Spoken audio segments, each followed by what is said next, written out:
This is not a test. Don't expect to be impressed. Put on your life vest. Sit down your armrest. It's time to stray from the grind. Don't take my hand, 'cause you'll find no peace of mind. Side quest. Hi there, welcome to the Mimic Chest, the podcast that we do that mimics podcasts that other people do. That's the premise, guys. We're going to be copying somebody else's podcast format. We're going to be doing it badly.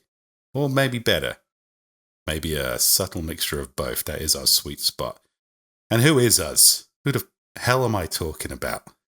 See, I said hell there and not fuck, so we don't get demonetized by saying fuck in the first 10 well seconds. done. I mean, that was really expert moves all the way around. Yay. We got Gibby with us, MK Gibson. We got Robert Bevan. Hello. Hello, Hey, friends. everybody. Myself, Steve Weverill, also. Yeah, we're doing, I'm not sure what podcast we're mimicking. Normally we do a kind of, when we do a draft podcast, Drew is the guy who does it. And he's like, it's from X podcast that he listens to. But so many people do drafts. So many podcasts. So I'm willing from to the bet. world famous All Draft podcast. I'm sure everybody's heard of it. Yeah. The All Draft podcast. It's blowing up all the charts. And we're All just copying draft, the all the All Draft. time. If you've Yes. listened to a podcast where they compare bullshit to other bullshit, we're mimicking that podcast. We're mimicking the worst one of those The worst one of because those. ours is so much better. Probably. 1,000%. Because we're here. Yeah, we set that bar nice and low. We're bound to just flip over it like that Olympic pole vaulter with the big old dick. The big donger. Yeah. God bless. I mean, these Olympics. Hey, he didn't lose the Olympics, man. He won everything else. Oh my God. He won Olympic Village. So good for him, Everybody go, oh man, it's that loser with the heavy dong. So no one's saying that. In that one podcast we did where we made fun of the Olympics, how do you make it better? This Olympics just kept giving back. I feel bad for talking shit because this is Yeah. the year that everything just kept giving. They killed breakdancing.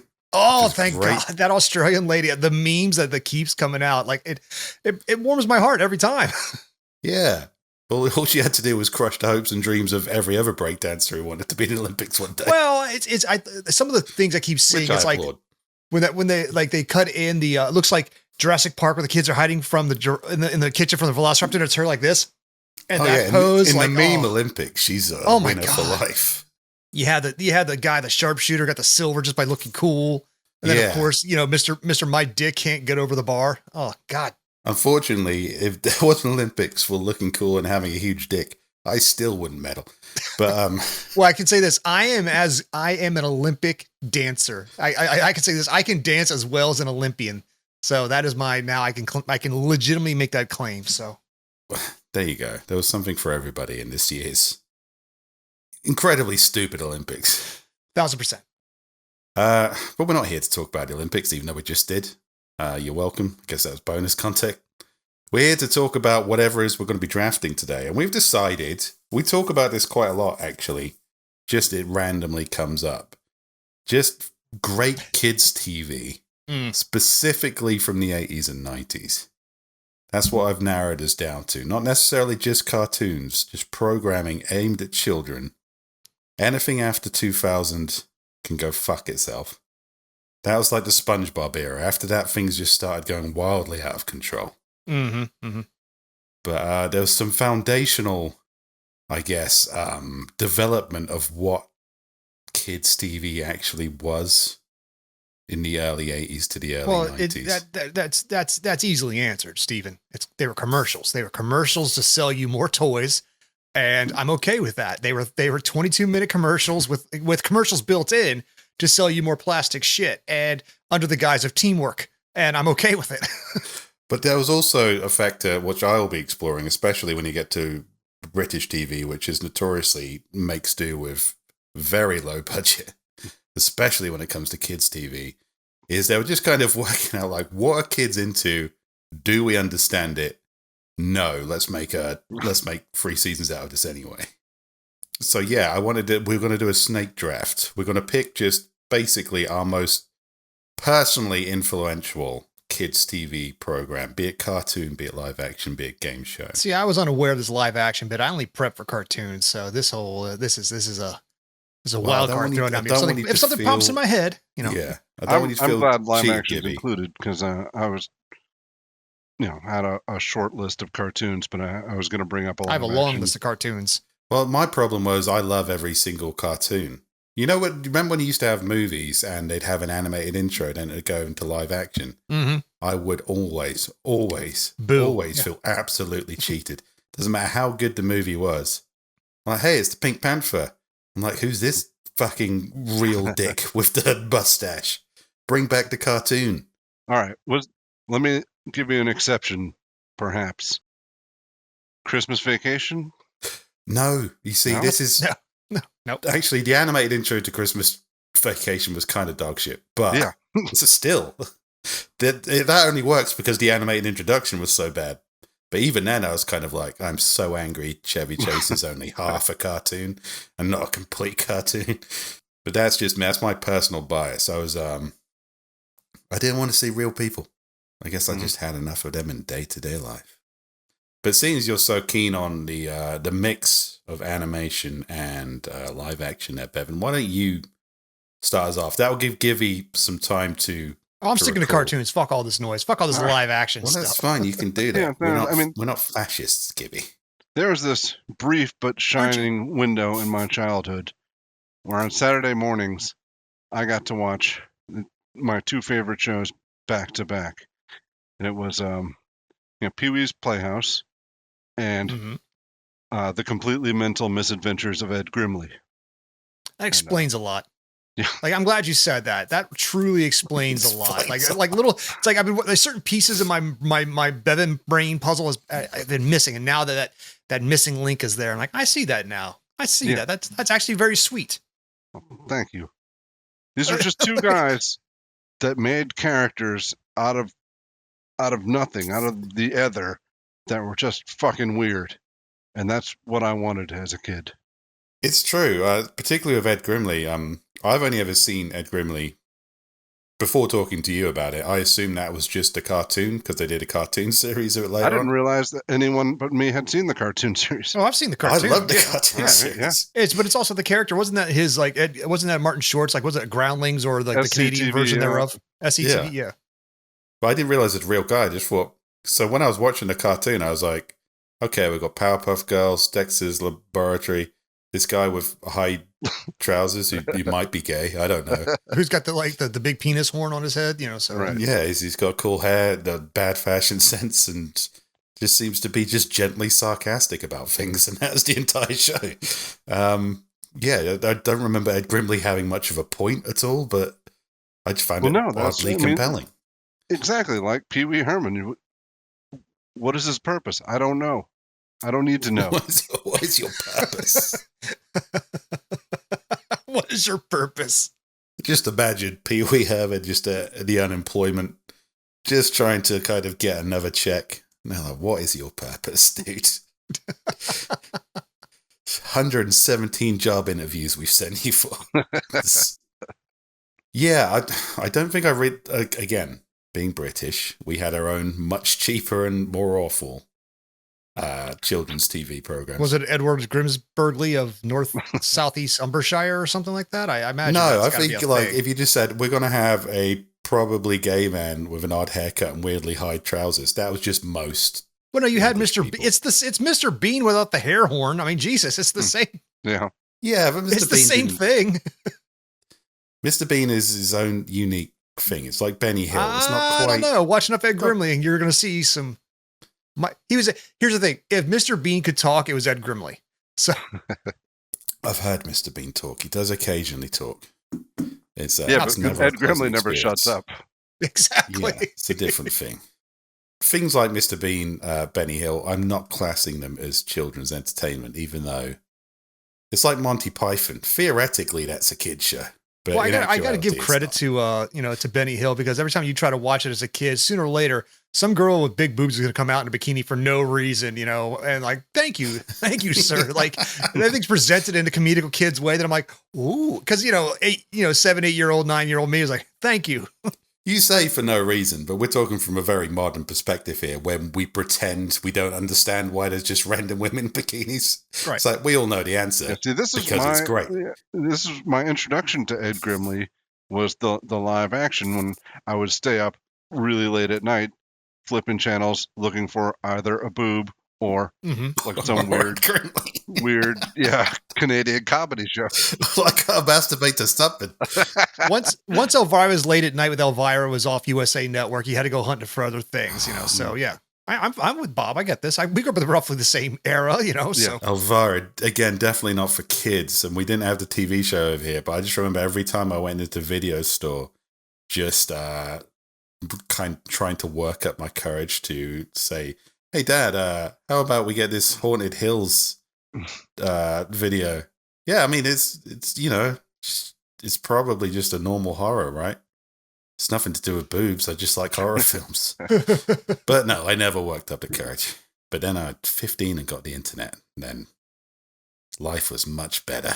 See, when I was a kid, there was a gas station up road from us that like started renting movies.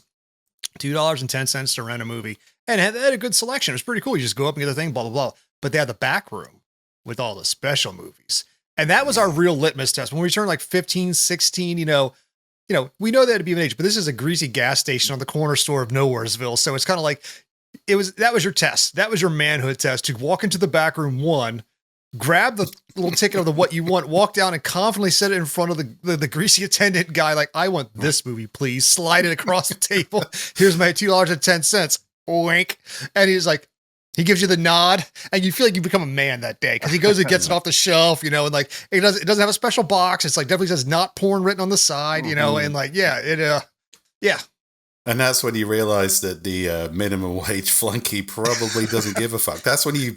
The best part, it was a family-owned thing. It was like 4 generations of the same family because it was a gas station / auto repair shop. So the young guys who work in there, like you're 14, 15, 16, they look old. They're just 17, 18, 19, 20, you know? So it's like they have no problem providing you with like your stroke material. Here you go, little man. Enjoy your journeys with Ass Blasters 4. So, well, you hope so, because the two possibilities are it's either just a minimum wage flunky who doesn't give a fuck, or an adult who gets off on giving pornographic material to minors. Now you made it weird. You took this beautiful story of mine of manhood and you made it gross. It's a coin flip, man. Jesus. And we wonder why we keep losing viewers all the time. There it is. That's the answer. But the viewers who stick around, they're ready for it. They're gross. They're gross. They need shots. All right, so I'm going to write down. You got to pick one, man. Is it Pee Wee Herman or is it Ed Grimley? Pick one for what? For your first draft. For your first draft pick. Oh, I don't understand why you're here. No, you said we were going to talk about cartoons, and the draft thing didn't happen until I showed up here and you guys started talking about it. We're picking a team. Oh. Basically. We're going to take it in terms to pick one. So if you pick Ed Grimley, no one else can pick Ed Grimley.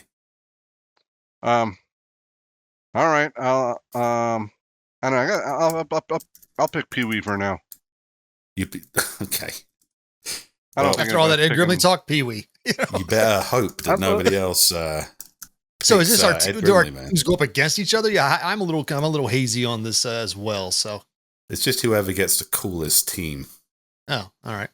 Wins. And I will decide, for example, who has the coolest team. Jesus, okay. Someone will decide, all right? It probably won't be me. Okay, Gibby, what you got? All right. Well, there are a lot of great classic cartoons out there, but I'm just going to go ahead and snake this one out of the way. Even though it's not top of anybody's list when they say 80s cartoons, it is on everybody's list eventually, and that would be the Dungeons & Dragons cartoon. It's why a lot of us are here. You know, people are going to say G.I. Joe and Transformers. I'm sure someone's going to yank them pretty soon. But the D&D cartoon is one of those first things you're like, it's like one, it's your very first, like a sci-fi type thing that we see as we grew up with. You know, kids from our world get on a rickety roller coaster, the Dungeons & Dragons ride. Neat, give me a break. And then woof, next thing you know, they've got magic weapons. There's a fucked up little unicorn coming at them. There's this guy with one horn coming at him. And this little person with red robes referring to himself as the Dungeon Master. And every episode was it touched on a lot. Like before Dungeons and Dragons was all Forgotten Realms. By the way, y'all can suck it. Forgotten Realms are not as cool as you think they are. They're bloated. Like this was the old school days of D&D where it was like, the guys like, I forget, some of these characters come in like it's classic first and second edition D&D like characters and monsters, and they're just trying to get home. That's just it. It's a quest to get home. You have the buffoonery and Presto. You've got the bravado, the false bravado, and Eric the Cavalier. The only one with the school was the Ranger. Because he had that bow that could do anything you wanted to. You got the acrobat girl, you got the thief, and it just touched on everybody's lives. And it's like if you didn't play D&D, like even kids who were on the fence about D&D, at least the cartoon was cool. So yeah, I'm gonna throw the D&D cartoon on my list. I agree with that. It was a good cartoon. It's always something I wanted to watch while it was on. I was always invested in them actually making it home. I know they never did. I know that recently, I think they got the old cast together to do the script of what would have been the final episode of them getting home, which is good.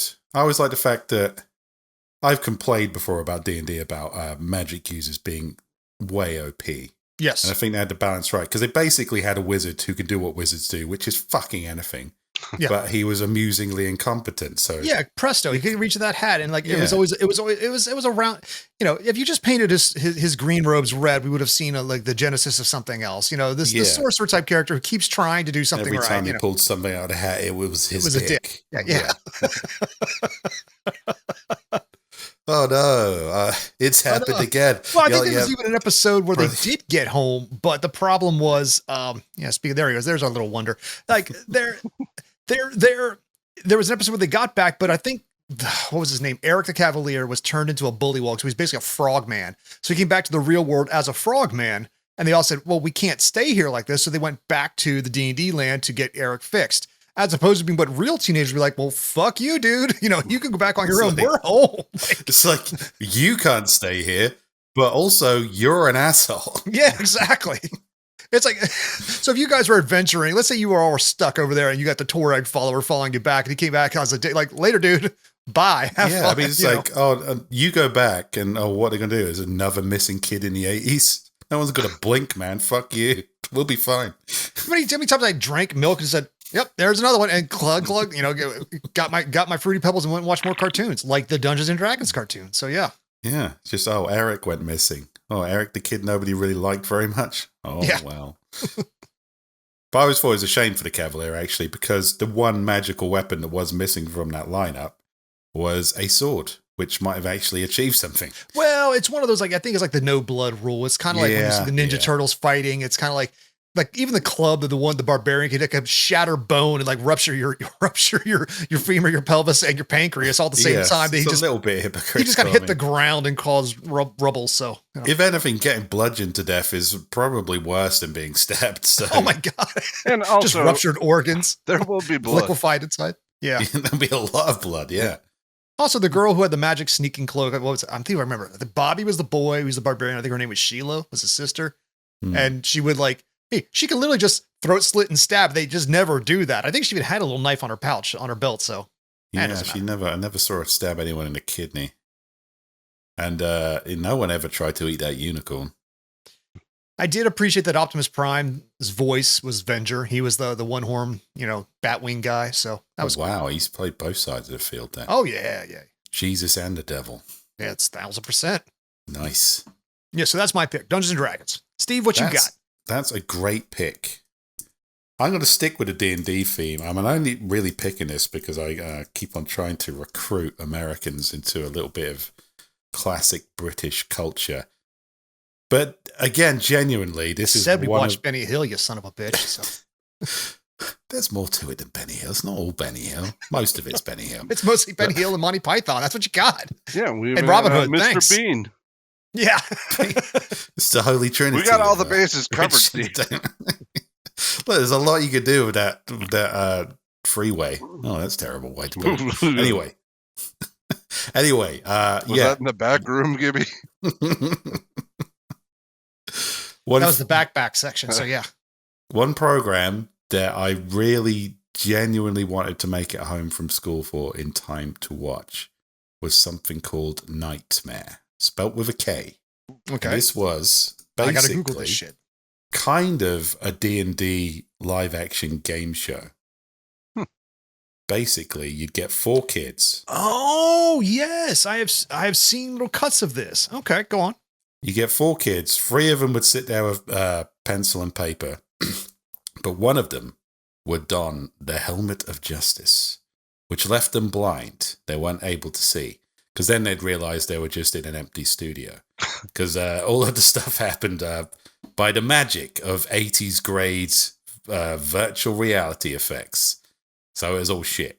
And really cheap actors who probably couldn't get proper work anywhere else. So basically, they'd go in. There'd be the dungeon master, effectively, who would introduce him to the castle, stick the helmet on the kid, kick him out into the wild, and they'd watch him through the reflecting pool. And the 3 kids would have to direct this blindfolded kid through a world of puzzles and murderous goblins and tricksters and wizards, who are all very, very kind of cheaply decked out. It's something you might find at a Ren fair, for example. Okay. But it's what we had at the time. So they had like a knapsack, a helmet, and a shield, and they'd have to answer riddles. They'd have to avoid goblins. They have to listen to these kids saying walk 10 steps forward, and look at the table. So it was quite, I guess, true to an actual sort of gaming experience, because they had to describe everything to the person. So it was the same as kind of like describing as you would in a game. But due to the nature of the game, due to the fact that you could argue that because of the limitations, it was on rails. But I would argue that due to the difficulty level and the fact that it was very likely that the child would die, there were genuine stakes. Kids rarely, I think the people who actually made it all the way through to get to magical treasure they quested for happened incredibly rarely. Most of the time they would just die in a variety of amusing ways. Basically, they'd go into a room, and sometimes it'd be a really clever puzzle because they always had a ticking clock. They could starve to death, basically. And the graphics they used were pretty graphic. It'd be like a picture of the kid's head wearing a helmet, and as the time went by, the helmet would kind of drift off, and you think, oh yeah, okay, well, time's running out. But then their skin would start to drift off, there'd be a skull, and then the skull would sort of collapse, and the eyeballs would just be floating in space, and be like, oh my god, this kid's gonna die. And they'd have to find food and put it in their knapsack. But yeah, so sometimes they'd go into somewhere and it'd be like a door puzzle, and they'd go through one door or come out, and they had to try and find the right door combination. Sometimes they'd go in and it would just be, oh shit, there's a bomb. You've got 10 seconds to get out of this room. And they're just all these kids going, move forward 10 spaces, 10 spaces, 10 spaces. Just drastically telling this poor blinded kid where to run.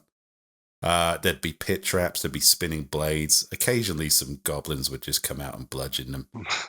It was everything we wanted from both fantasy and child endangerment, which I think are the cornerstones of British children's television. No, well, I will tack onto that. I'm usually a yes and guy, but I'm going to no but this one. You are accurate, however. That was the cornerstone of all the great 80s movies and televisions that we grew up with. I mean, Steven Spielberg built a career on trying to kill children, and the Never-Ending Story was about child endangerment and sadness and death. And they were all those movies were about but Flight this of the was in a Navigator. handy weekly game show format. That's fantastic. But the thing, that's back when we grew up. We had a little bit of grit in our lives. Being afraid was just part and parcel. Well, I'll put this into context. There was also a show at the time called It's Torture, which was a game show for kids where they would just basically, I'm not going to pick it as one. It just strikes me that TV used to be a lot cooler than it is now. They'd have kids under this big grinding stone, and if you got a question wrong, they'd feed them into it like they were being crushed to death, or they'd be in a tanker that had filled up with water.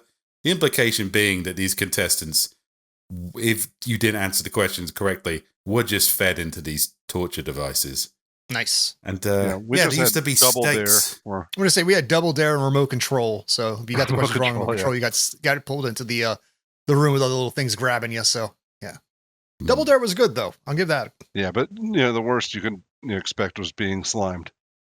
Oh yeah, or crawling through like the vat of snot to find, go up the booger thing to find the flag up the nose, and Not being drowned. yeah, See, there you go.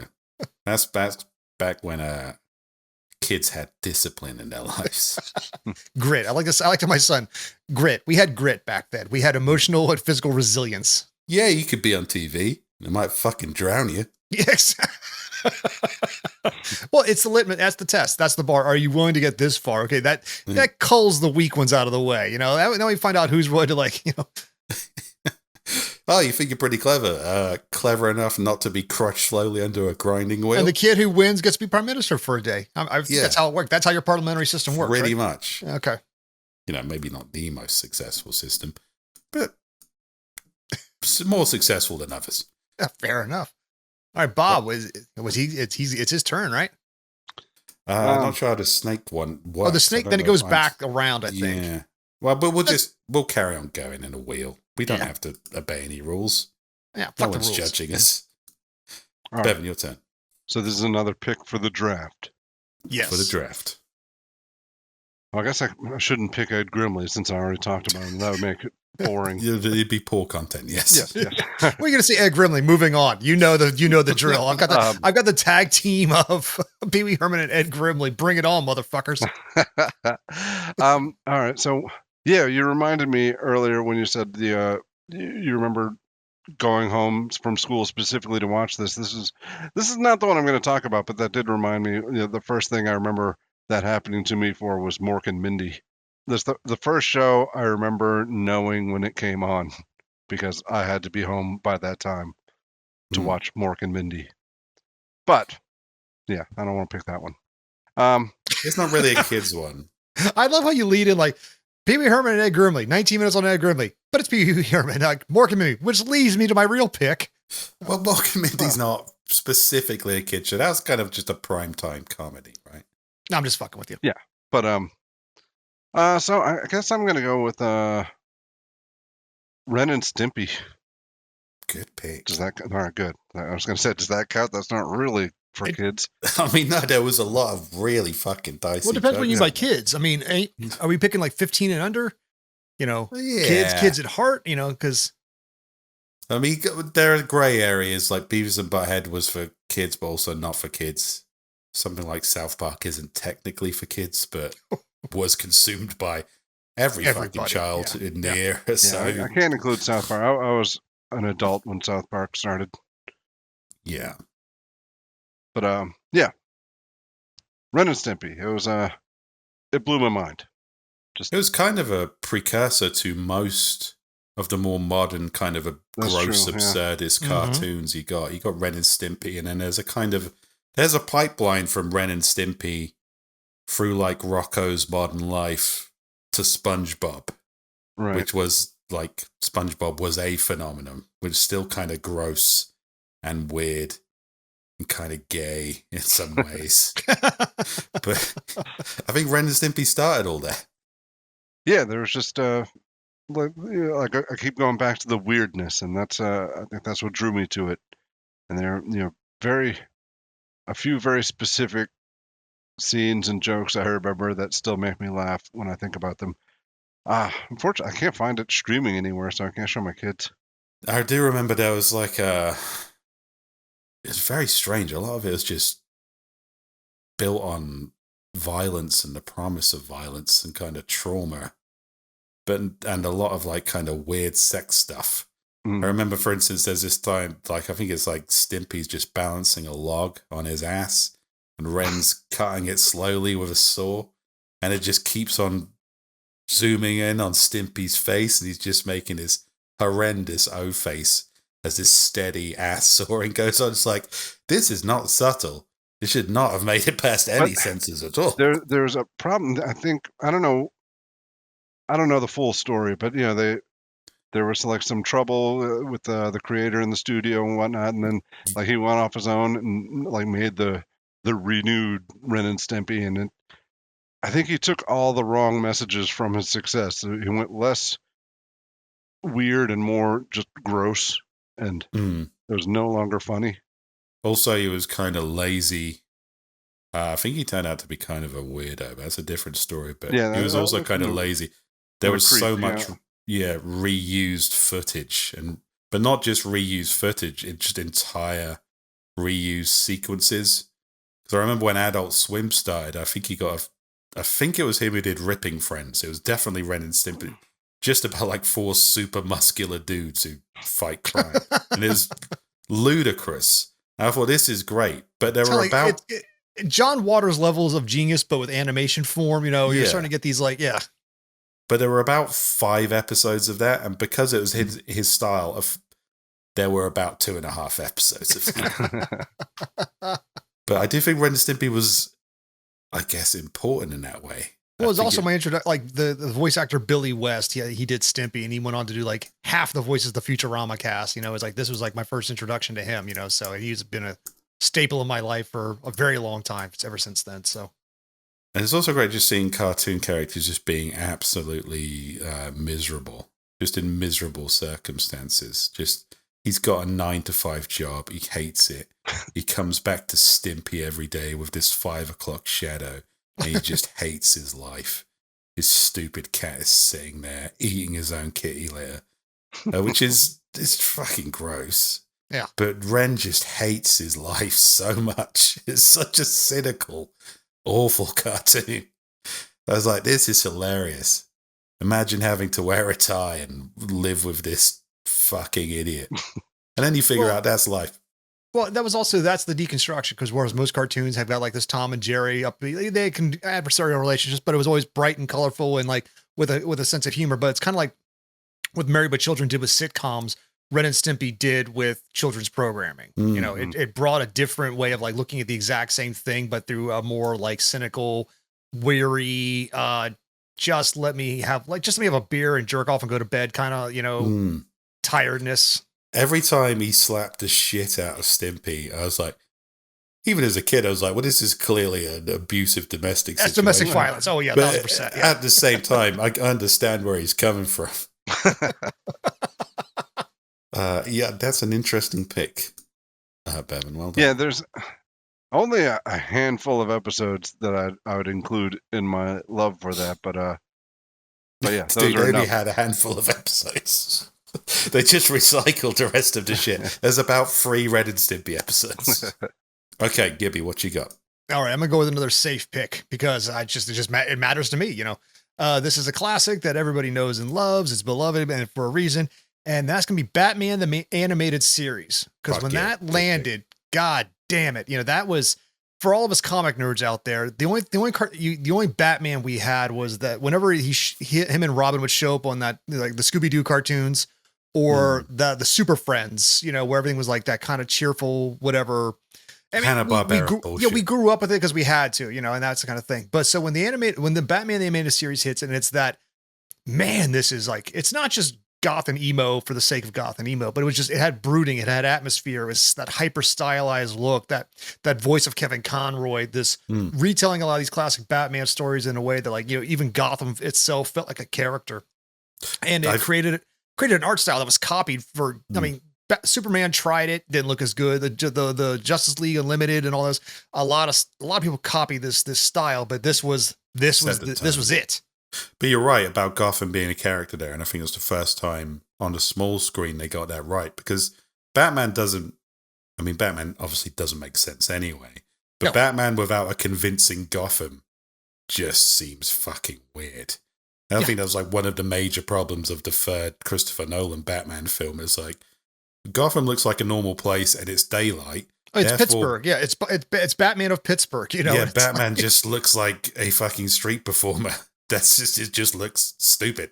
Well, that's one of those things, like Gotham, like through that lens, I learned that Gotham City was simultaneous filled with like the worst elements of humanity and the uber 1%, the 1% of 1%. You're either a billionaire or you're street scum.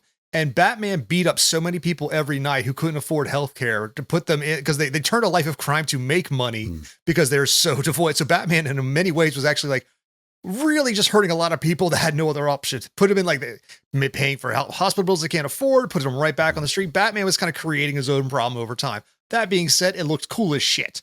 So No, I do completely agree with Batman's policy. But that's politics aside. No, the actual visual style of that kind of ambiguous dating. that which kind of anachronistic style that's like, it could be like they had cell phones, but the cars all look like 1950s. And it kind of worked in the Tim Burton movie. It was like, well, this clearly isn't modern day, but It also, actually kind of worked in that show Gotham, if you watch that. yeah. Like, yeah, because everybody like dressed like they were like 40s detectives, but they drove 80s cars and they had cell phones. And Gotham everything has to exist in that weird sort of noirish alternate timeline in order for it to work. But yeah, now I think the cartoon did that perfectly. I think going back and watching it now, they've done a new Batman animated series. Yeah, it's on Amazon Prime. Yeah, it's okay. Yeah, it's not bad. It's all right. It's not as. I think they've kind of gone a little bit more hardcore into dating it in the era rather than leaving it more sort of ambiguous, but it doesn't work as well. But not every episode of I think everybody sort of remembers that cartoon and thinks like every episode was gold, but it was not. It was not. But that's just how cartoons were back There then. were some filler episodes, especially if it's an episode where like we're following around someone like a reporter who's just kind of like looking in on some kind of guy named Muggsy, and they're going to like break in. A little more boring, you kind of like Batman kind of lives and dies by his cast of villainous characters, his so when it's kind of like just a normal dude, like And also all cartoons until very recently live and die by the fact that animation is actually quite expensive. Yes, it is. And you've got to convince a bunch of people in a third world country to animate this for as cheaply as possible. Right. I don't think understand Batman, and adhere to your vision as well. Yes, exactly. You don't have to, like, Batman's difficult to explain, particularly if you're a person who can't afford healthcare and you're getting beaten up by a billionaire in a gimp suit. It's difficult to explain. But, more so to, some Chinese sweatshop artist. But no, it's a great cartoon. You're right. They made Mark Hamill as a voiceover actor. Oh my God. Like I mentioned Kevin Conroy as the voice of Batman, but lest I forget, this was like move over Luke Skywalker. I've got a role that's going to laugh. I mean, it created the Harley Quinn. Now the downside is it created Harley Quinn.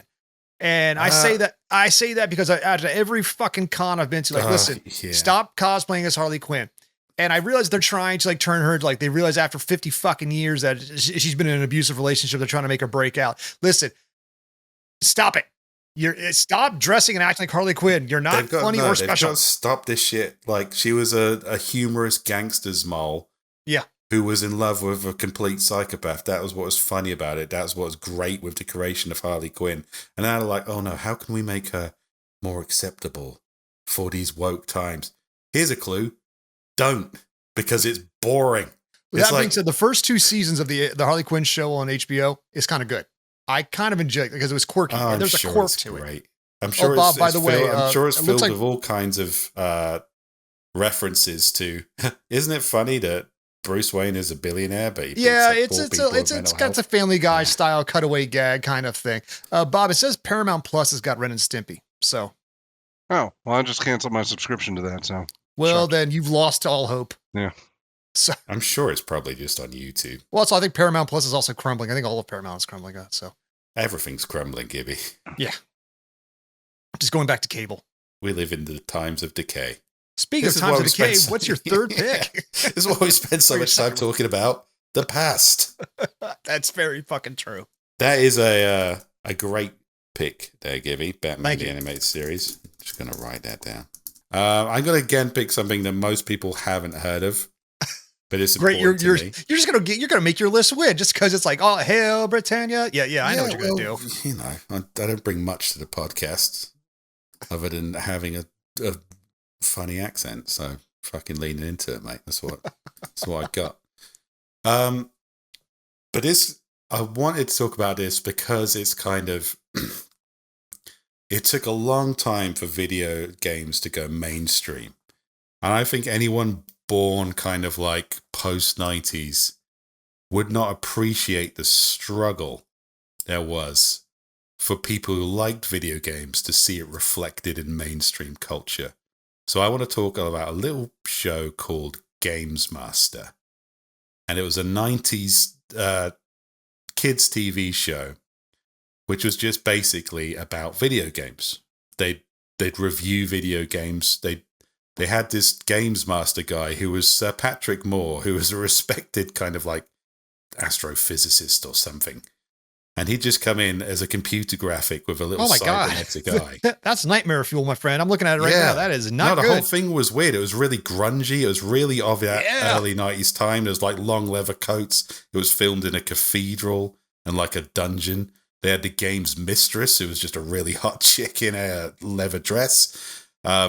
Which, again, going back to the sometimes boobs are great. Well, most times boobs are great. We just pretend they're not now because we're all mature adults. But they were kind of they were just trying to think like, what can we do with video games? Video games seem to be getting popular. What does that mean, like as a cultural thing? But they'd get people on and be like, okay, we want to review this shit boxing game from 1991 on the Commodore 64 or whatever. We'll get a welterweight champion in to play some random gamer. And it'd just be bullshit like that. They'd just be like, okay, we've got a wildlife specialist to come in and play Crash Bandicoot or whatever. It's like, we're going to have a celebrity head off on Mario 64 to see who can do the penguin snow level. But you got to understand, this was back before the internet. So video games was something you played with your friends, your brothers. There was no couch co-op. There was not a lot of tapping into a wider culture about it. So to see people on TV with baying crowds, and I swear these crowds were drunk because it was England in the 90s. Well, they went to the pub, say, free beer if you come and be an audience member here. It's in a cathedral. Your host is wearing sunglasses. There's about 30 people in the room. They're definitely, some of them had done a bit of smack, obviously. But it was really grungy attempt to just kind of bridge this, I guess, this nerd guy hobby into something cool and mainstream. And it kind of, when you look back at it now, you got all these kids who are going up to the Games Master and they're like sitting there with their weird 90s haircuts and weird 90s clothes going, Games Master, how do I defeat the Blue Ninja in Shinobi 3? And you're like, oh my God, I want to punch you.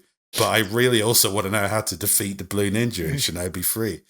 And you'd have this 90-year-old man say, yes, I can understand why you, a weakling, could not defeat the Blue Ninja. And just make fun of these, just little kids who just wanted to be on TV and talk about video games. It was good. It was it acknowledged that it was a nerdy hobby for outcasts. But it was also this foot into the mainstream that video games hadn't really had. And I appreciate it for what it was. And that's awesome, dude. Yeah, I don't know if you had an American equivalent. Did you have like a video game show early 90s? Did they wear long leather coats? If we did, it would not be an equivalent because, I'm looking at those images too. And when G4 became a channel and like they had all those video game shows that Adam Sessler and a few of those built their careers on, we had those. But I'm trying to think, when we had cartoons like Captain N. Like he was the guy that got sucked into Captain N. He hung out, and we had Kid Video and a few others. Like there were some cartoons type of thing where they got pushed into video games, but are there any cartoon shit? I don't remember. There was a Super Mario game show because I used to watch like the American imports. We had a Super Mario cartoon, and like I was Captain Lou Albano was like hosting. No, not the cartoon. Obviously, I loved, but there was a Super Mario game show where it was just some. It looked like it was some cable show from America where some minimum wager was just dressed like Mario, but without the M on his hat because they didn't want to get sued. And people would just competitively play Mario.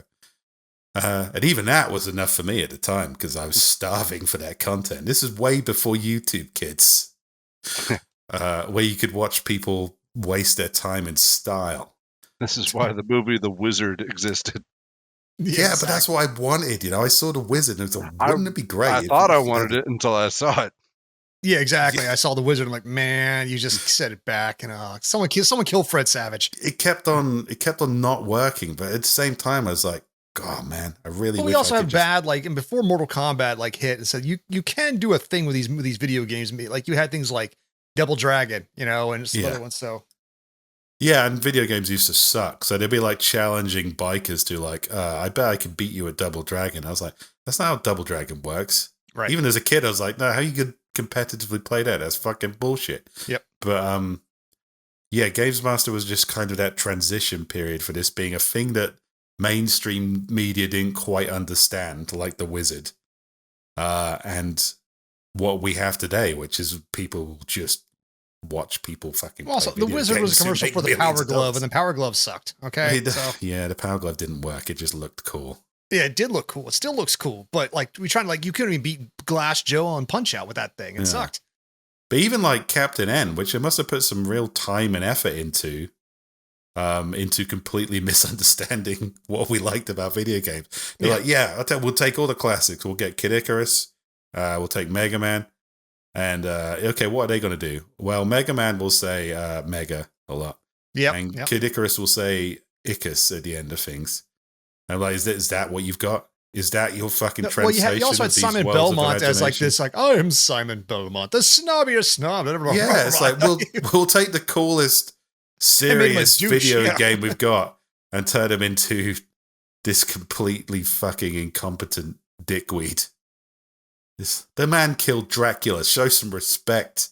Yeah, he's Captain getting, N. now he's getting cuddled by Donkey Kong because reasons. So yeah, But oh yeah, Mother Brain had like that was an odd choice. Mother Brain was an odd choice for Yeah. the lead villain, and they made some odd vocal decisions with Mother Brain. But I'm not here to pick Captain N. you're to pick the Games Master. I appreciate the existence of Captain N. And I kept waiting for Captain N to like. It's like, man, wish I could get sucked into video games. Hopefully, those video games won't suck as much while I'm Right. there. But Games Master was like, oh man, imagine if you could play video games competitively. But now that's reality, and I'm like, there are like Korean kids living in dorms playing video games for like 23 hours a day. Yes, It's not as It's always not League of as Legends for glamorous some as I reason, so thought yeah, it was going exactly. to be. Yeah, it's not quite the reality I wanted, but I'm glad it's there. I'm glad. I'm with you. Okay, so my other choice is Games Master. I think it was important Okay, Bob, to me, at least. I got to pick another one. pick 3. All right. You guys know I'm very particular about what I watch, and this is not a recent phenomenon. Yeah, if it's not 5 movies that you like, then it's Yes. Real all man. right, so going. That's one. Gonna have I to. know. I've watched it with you. Yeah. This one might be a little bit of a stretch, but yeah, it fits the weird. It scratched that weird itch. You can't do that on television. Dude, that's a great pick. I that was was like that right. was like on my potential list. Great pick, dude. Thank you. You're very welcome, man. Barfs, like kids vomiting and slime and the genesis of Alanis Morissette. What more can you say? Well, and it was just yes, it was for kids, but I think we talked about this. It didn't. It's not like today's for kids stuff where it's Right. safe. No, that was parents didn't like their kids watching this, Yes. and I liked that about it. It's just filled with fart and shit jokes. Yeah. and- Oh, dude. I also respect because the one girl who's like kind of bigger, they just called her Moose. And they had no problem with that. You know, her name was Moose, and goddamn it, Moose that was owned back that then. shit. If you were slightly overweight, you were Moose. That was it. Man. That was, Yeah. I don't think she was overweight. She was just really tall. Well, she was also like a 22-year-old next to these 14-year-olds. I think that was the problem. But but she was just the older and so larger of the kids, and it's just by physical size, they just called her Moose. well, if you weren't the right size back then, that was a nickname coming for you. Oh yeah. I remember Here's the thing. When I was a chunky young lad, when I was in elementary school, there is a local potato chips called Gibble's potato chips, and unfortunately my last name is Gibson's. So God. so it didn't do well for Gibby when he was a chunky man-titted little boy with so yeah. That would be like if my last name was Dick. Eat it. Oh, come on, that was funny. Right, carry on with. Speaking of inappropriate You child are what jokes, you eat. you can't do that on television. You can't eat dicks on television. So. No, that was a great show, man. Like, I don't know, getting slimed, man. That good pick, Bob. But there was always like a lot of child endangerment jokes as well, Yeah. and violence, and And again, just, we you know, talk Bars like kept about- putting rat horrible- poison in the burgers, you know. and like shingles-esque like parental figures. yeah. Ah, now we see the genesis of your damage. Yeah, you're finding out all sorts of Bevan secrets today. You can't do that on television, but you can do it on the internet. Mhm. Not necessarily on YouTube. I really liked that show. It had a kind of gross, awful, Monty Python-esque, and it was, it was sketch shows for kids. They don't really do that sort of shit No. anymore. Well, because I mean, you either have it's either funny or boring, and to be funny, you got to push the envelope a Dangerous little to the bit. kids, yeah. Those people who had the money to get that particular, because we didn't have the money to get, like, obviously the Disney Channel when we were growing up, things like that. That was premium cable subscription kind of thing. But we did get, you can't do that on television. So these kids were kind of like the blue collar version of that. It was a far less, it wasn't well lit. These aren't like beautiful kids who are going to go off to have stunning careers. Like, half the Hollywood right now, we're all like, child stars on that. Many of them would be lucky if they survive. Right. One of them ended up blowing Uncle Joey in a car, so. Okay, so you can't do that on television. I think is a brilliant pick. That was 100%. It is a great pick. Gibby. What else? All right. So since we're only doing 3 picks off for each of us, and this is my third and final ones, I want to give us a few honorable mentions. Of course, the G.I. Joes and Transformers. We grew up with those. Mhm. The Voltrons, the real Ghostbusters, the Silverhawks, Visionaries, all those Galaxy Rangers, great ones. But we could have done this with cartoons and not cartoons and got 2 different podcasts out of it. But 1,000%. But I'm Yeah. going I with my might not last have one. been It's a able to. cartoon. My last one is a cartoon again. And I mean, obviously, I could say the X-Men cartoon, the original one, but that's not what I'm going with. This one's like, this is Gibby's dark horse. I don't know how many people know this cartoon, but it was one that broke my brain as a young man when I saw it in like the early 80s, because, I grew up with things like Voltron. So that was my precursor anime. You see these Voltron type things, but the show was called Robotech, and I don't know who all has seen Robotech. Mm.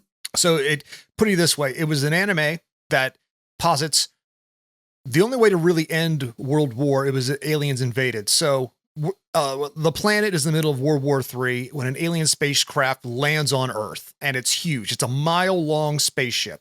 So it stops world wars because, like, oh shit, there's things out there.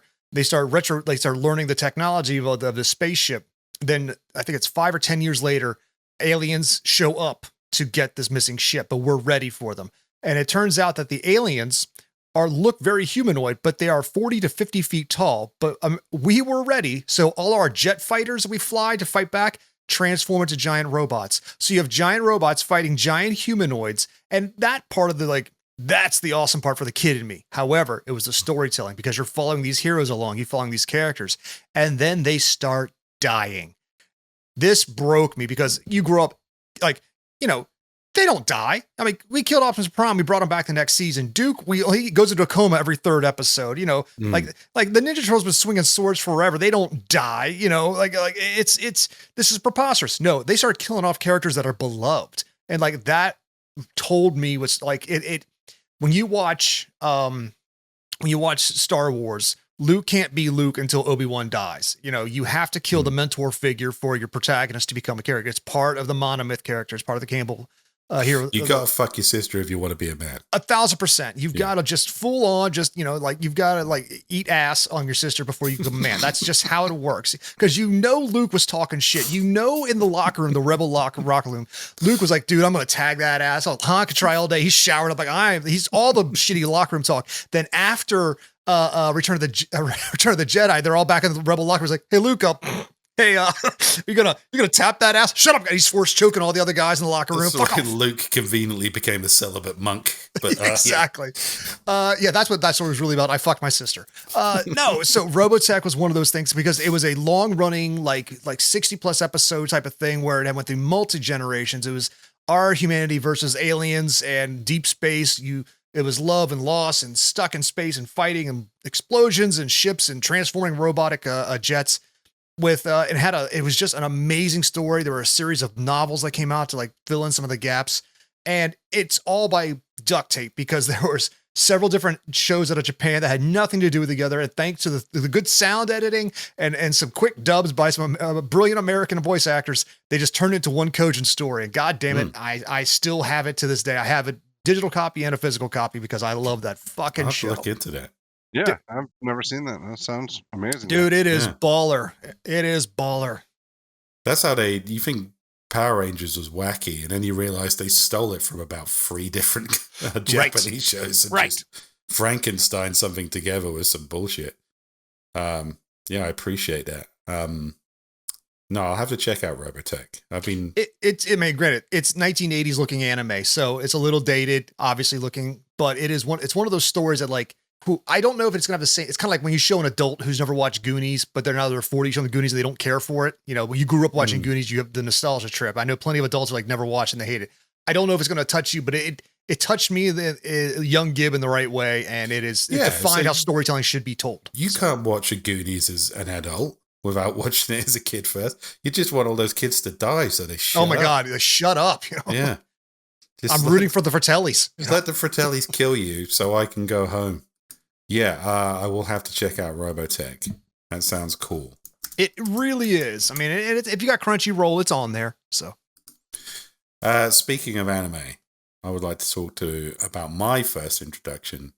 Actually, my first introduction to an anime series. Like, I watched a lot of crap. I can't remember what they used to call. Basically, when we wanted to get kind of an anime movie, we used to have to go to a specialist store. And because it was specialist, you didn't know if you were getting something kind of just a wholesome, good anime or something that is all just tits and blood. And obviously, like Ninja Scroll, yeah. Yeah, tits and blood was a bonus. You know, you'd come home with Devilman. You think, it's about Devilman's a good one. It's like, this is a lot of tits and blood. This is fantastic. This is coming of age stuff. But the first kind of anime I really watched, and I was a bit older when it came out on CNX at the time, but I'd seen it as a younger kid in merchandise just around the place, and I thought, man, these kung fu supermen with more muscles than He-Man and cool haircuts are the coolest thing I've ever fucking seen. And when I first saw my first Dragon Ball Z cartoon, oh my God, I was like, this is amazing. This is just like everything I've been promised as a kid. I'm glad He-Man. I was too old for that when that's rolled around. No, I was too old from it, but it's like payback from all the stuff that I'd admit, like Ninja Turtles. I reached level 1000, but how do I reach 1001? Exactly. Fucking brilliant. No fucking story. Not It's all the promises the 80s action cartoons made me. They gave us Fist of the North Star. They gave us Ninja Scroll. This bullshit. But this was just a normal kind of kids cartoon. But it lived up to the promises of the intro. You don't understand how long I wanted that for. Imagine going back in time, watching the Thundercats intro for the first time, and then seeing a Thundercats episode. Oh yeah, the intro is amazeballs, and that cuts to the cartoon. Lion-O, we have to go over here. You know? Yeah, we have to go here at frame rates a fucking second. That sounds like Mike Tyson Mysteries. Or Mike Tyson was the gymnast, where he like him and all. But it was the same with Teenage Mutant Ninja Turtles. It was the same with pretty much all the action cartoons. They had all these fantastic Transformers. It was fantastic. But then you watch an actual show and it was just dog shit. Yeah, I have a hard time whenever I go back to those moments because in my head it's HD, it's crystal clear, and I go back and it's rough. No, it hurts. It hurts the brain. It was slow. It was chunky. It was bad animation. But you look at the introductions and it's like, that's what I remember. That's what kind of sets your expectation. Dragon Ball Z was just kind of like, it had that cool introduction of just guys just lightning kung fuing each other for ages. And then it got us straight into it. It was like, I never watched a Dragon Ball cartoon, so I didn't know about Kid Goku and all his adventures with the Red Ribbon Army and stuff. It basically smash cut. Here's this guy with more muscles than God. Here's an alien blowing up a planet because he's bored. Which one was the guy that had male pattern baldness at age 13? You know, Vegeta. It was great. It was like, why is he so angry? It's like, yeah, that kind of. Now I He's going understand. 12 to 13. As an older man, I'm like, yeah, I get it. You can work out all you want for GT. You can't weightlift your hairline back into existence. Ain't that the fucking truth? Yeah, That's why I'm but wearing a hat. he just lands and said, hey, Goku, you belong on our planet. We're going to blow this planet up. And Goku's like, no. And then cue like 13 episodes of people just beating the shit out of each other with increasingly ridiculous energy techniques. People die. Yamcha dies deservedly. People lose limbs. It's like, oh, wow, this is what 80s action was supposed to be. And it was so engrossing, I didn't realize that there was no plot until about maybe season 3. And then they're like, they die, but they're in heaven. Turns out God is also into Kung Fu, obviously. Is that where so the little like, touch thing happens? what we're going to do while we're dead? Oh, we may as well train more Kung Fu, because that's what this show is about. We're either doing push-ups or punching someone through the fucking moon. And we're like, okay, that's great. That's fantastic. That's all I wanted. And I'm just glad it was delivered. So I'm going to choose Dragon Ball Z because I think it lived up to its own hype. The fact that you actually said Z and not Z shows that like it does cross continents. So I appreciate you saying it the right way. Well, they had the theme tune. They didn't say Dragon Ball Z, you know. I mean, they should have, but they didn't. I always thought they were just misspelling Dragon Balls.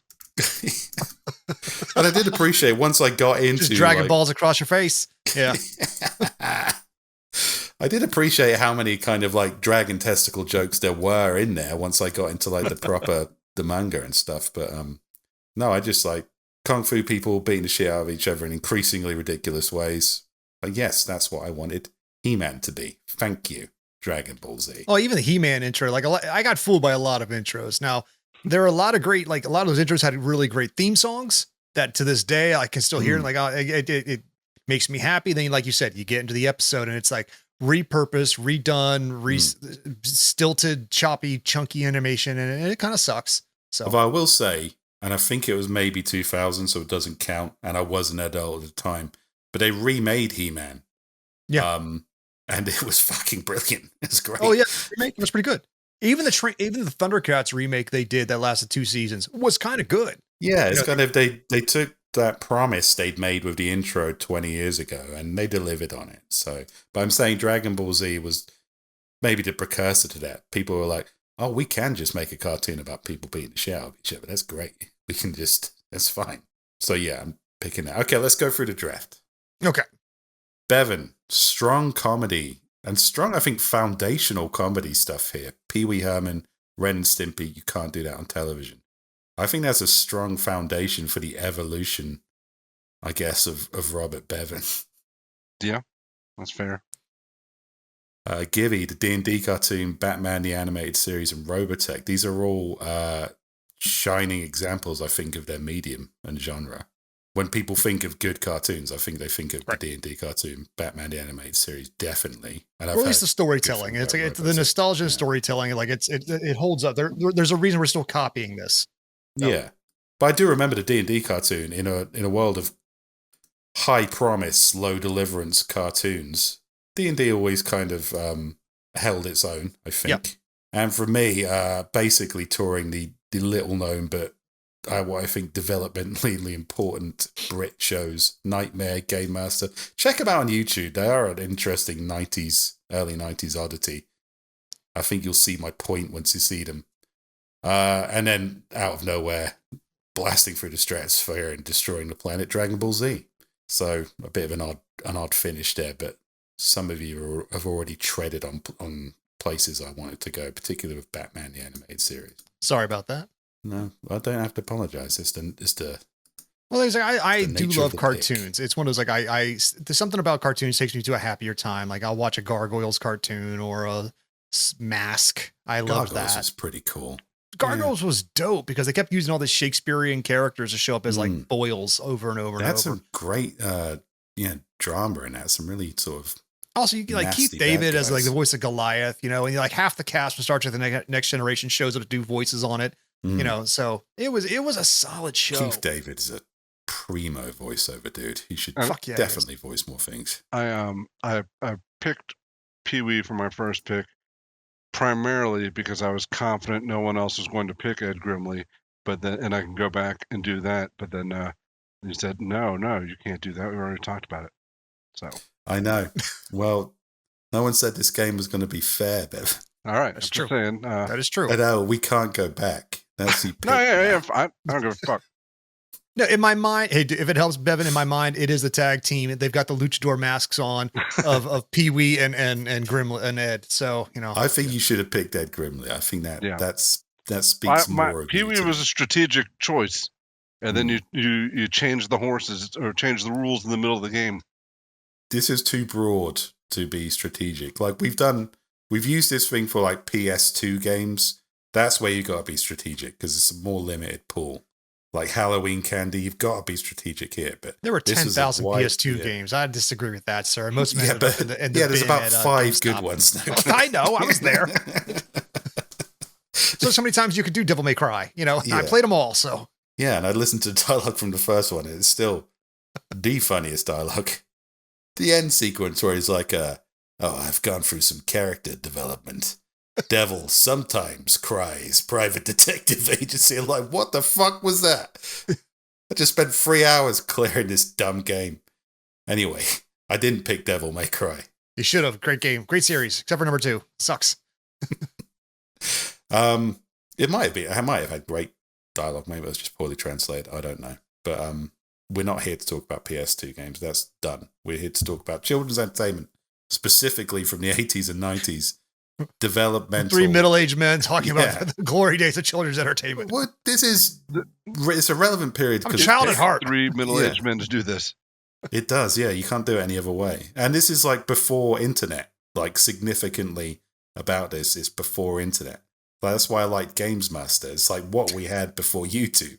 Nightmare's what we had before it's like the online situation, D&D. like it's like we're just talking about, like the concept that sucks me that you told me about the Games Master is like at least they made them feel like it's kind of like it's the Tron thing because there's not a kid that didn't grow up and like I think I could spend an hour inside of Tron. I might be able to hang in Tron. Yeah, when I was a kid, like as an adult, I'd be like, no, I need a cigarette. My back would hurt. Are you kidding me? Where Where do you doing pee? important work here, like the guys that like keep the Navajo language alive. that's exactly. We're the wind talkers of this the also. wind talkers of pre-internet television. We are doing the Lord's work. Yeah. Okay. Well, that was fun. I hope you, the listener, had fun also.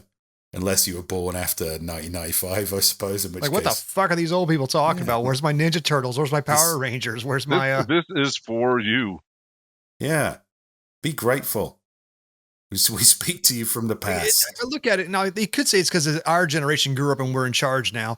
But like, no one's really trying to make remakes of like of some of those like 2000s cartoons, and like no one's like. There's no gritty reboot of Dexter's Laboratory and like, no one. Yeah. Well, Dexter's Lab was all references to cooler stuff that came before, Right. which I appreciated. Yeah, you're right. It was a golden era. It will never repeat. You children are doomed. Go look at your Skibidi toilet memes. You fucking Oh, the Skibidi jokes. toilet. Yes, my son, Yeah. who is 12, almost 13, keeps saying that shit. I'm like, shut up. Enjoy the death of culture, morons. We'll see you on the next Mimic Chest. That's our new Goodbye. style. Goodbye, Bye, everybody. Authors and Dragons is brought to you under a Creative Commons license, meaning you are free to share this material so long as credit is given to those who created it, which is us, the people you just heard play the game. Opening and closing themes performed by the Gore Core 4. Authors and Dragons! Authors and Dragons!